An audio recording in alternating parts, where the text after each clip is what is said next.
This past Saturday, the Point Park Pioneers men's team, I should say, they had their first conference game. It was at home and it was against the first time ever meeting at the Northwestern Ohio Racers. Let's go ahead, roll the tape, show you the game. Let's take you to CCAC South in West Mifflin.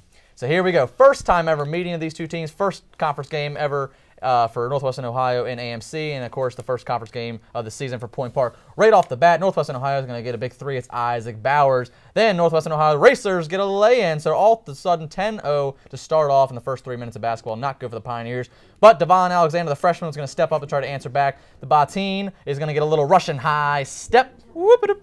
There we go. Nice little lay-in for Bateen. All of a sudden, Pioneers inching back in. It's 12-18. Northwestern Ohio still has the lead. But have no fear. Team does have some veterans, at least senior leadership. One of them being Johnny on the spot Geiger for a three. What about the man we had on the sideline last week, fellas? Brian Urso. Not a fan of Penn State. More on that later.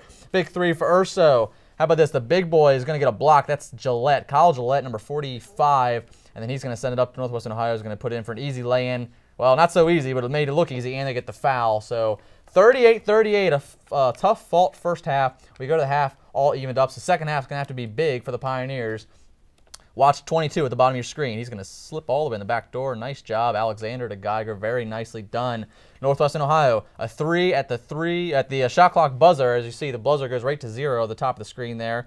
Then what about Bateen? He's going to answer back with a three. So back and forth we go. Back and forth we go. It's 53-51 Pioneers in the 2-point lead. And Johnny Geiger is going to keep up with the momentum. Geiger is going to keep it going. Look at that, over the shoulder. Johnny Geiger very excited and with right reason to, and he drew the foul. He actually missed the free throw after that, and that would be the downfall because, well, there you see, Coach Adams, he was a story in his own right. He's upset about, Pioneers playing really well, and then we're going to move on, and we are going to see things start to go downhill after that. I guess the team didn't want to like seeing their coach all upset because we're going to see the big boy Gillette. Look at this, getting up, slamming it hard. Then Northwestern Ohio, three. How about this? A 3-on-1 attack. This is part of a 20-0 run, ladies and gentlemen.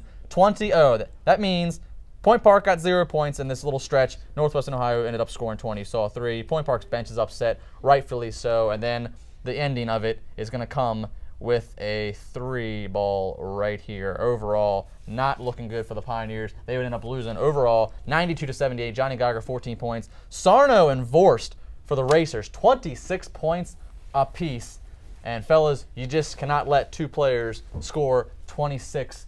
That's just not going to work that way. Yeah, I think the biggest thing then for the Pioneers in that game is you realize that they don't have that #1 all-star caliber guy who can put the team on their shoulders. You know, that you have great shooters like John Geiger, you have an inside presence like Alexander. Townsend was in foul trouble the entire game, and Tom Bateen never got going. They don't have a guy that they can rely on when they need points, guys. They're obviously struggling offensively to find some consistent flow, and it's going to hurt them if they don't figure out who is their leader on this team. Who is the leader is a big question. We got to go ahead and hop to break real quick.